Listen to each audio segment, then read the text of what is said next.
മാധ്യമം പോഡ്കാസ്റ്റ്. മാധ്യമം editorial 2026 March 25 ബുധൻ. ഇറാൻ യുദ്ധത്തിൽ US പ്രസിഡന്റ് ഡൊണാൾഡ് ട്രംപിൻ്റെ അപ്രതീക്ഷിത വെടിനിർത്തൽ പ്രഖ്യാപനത്തെക്കുറിച്ചാണ് ഇന്നത്തെ എഡിറ്റോറിയൽ ചർച്ച ചെയ്യുന്നത്. ആസന്നമോ വെടിനിർത്തൽ? സാമ്പത്തികമായും സൈനികമായും ലോകത്തേറ്റവും ശക്തമായ രാഷ്ട്രത്തിൻ്റെ തലപ്പത്ത് സർവാധികാരിയായി അവിവേകത്തിൻ്റെ മൂർത്തിമത് ഭാവമായ വിചിത്ര വ്യക്തിത്വത്തെ രാജ്യനിവാസികൾ വാഴിച്ചാൽ എന്തു സംഭവിക്കുമോ അതാണിപ്പോൾ ലോകം മുഴുക്കെ അനുഭവിച്ചുകൊണ്ടിരിക്കുന്നത്.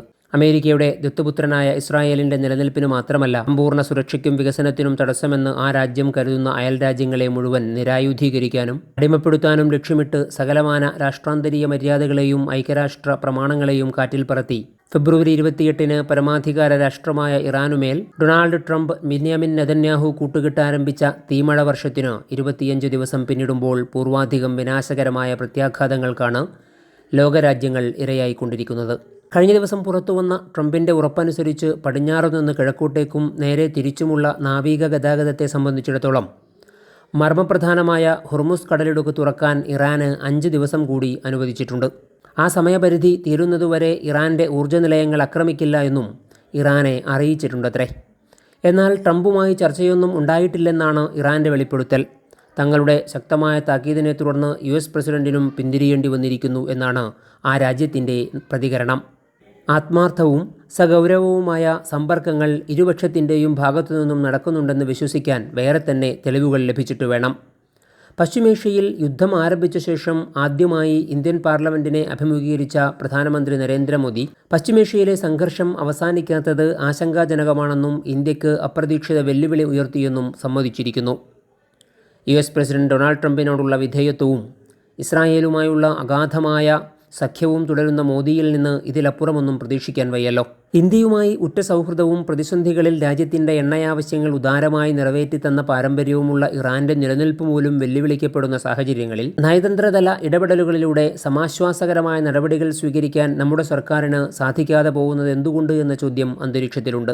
ദശലക്ഷക്കണക്കിന് പ്രവാസി ഇന്ത്യക്കാർ ഉപജീവനത്തിനായി അഭയം പ്രാപിച്ചിരിക്കുന്ന അറേബ്യൻ ഗൾഫിനെ യുദ്ധം വിപൽക്കരവും വിനാശകരവുമായി ബാധിച്ചിരിക്കുന്ന സാഹചര്യം കൂടി കണക്കിലെടുക്കുമ്പോൾ പ്രതിസന്ധിയുടെ സമാധാനപരവും സത്തരവുമായ പരിഹാര ശ്രമങ്ങൾക്ക് നമ്മുടെ രാജ്യം മുൻകൈയെടുക്കേണ്ടതുണ്ടെന്ന് പറയാതെ വയ്യ.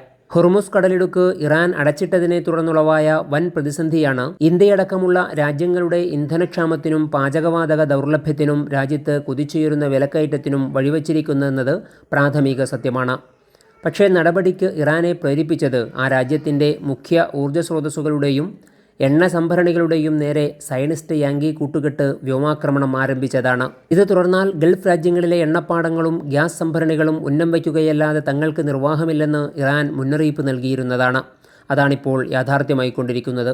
എല്ലാവരും ചേർന്ന് ഒച്ചവെച്ചതുകൊണ്ട് മാത്രം നിലനിൽപ്പിന് വേണ്ടി അന്ത്യനിമിഷം വരെ പൊരുതാൻ നിശ്ചയദാർഢ്യം പ്രകടിപ്പിച്ചു കഴിഞ്ഞ ഇറാനെ പിന്തിരിപ്പിക്കാനാവില്ല.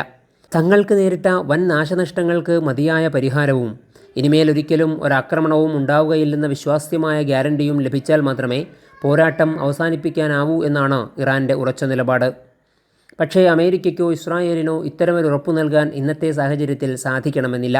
അതേസമയം ആണവായുധ നിർമ്മാണ വഴിയെ പോവുകയില്ലെന്ന വിശ്വാസ്യമായ ഉറപ്പ് സഹിതം ഒരനാക്രമണ ഉടമ്പടിക്കും സമാധാനപരമായ സഹവർത്തിത്വത്തിനും വഴങ്ങാൻ ഇറാനും സന്നദ്ധമാവണം.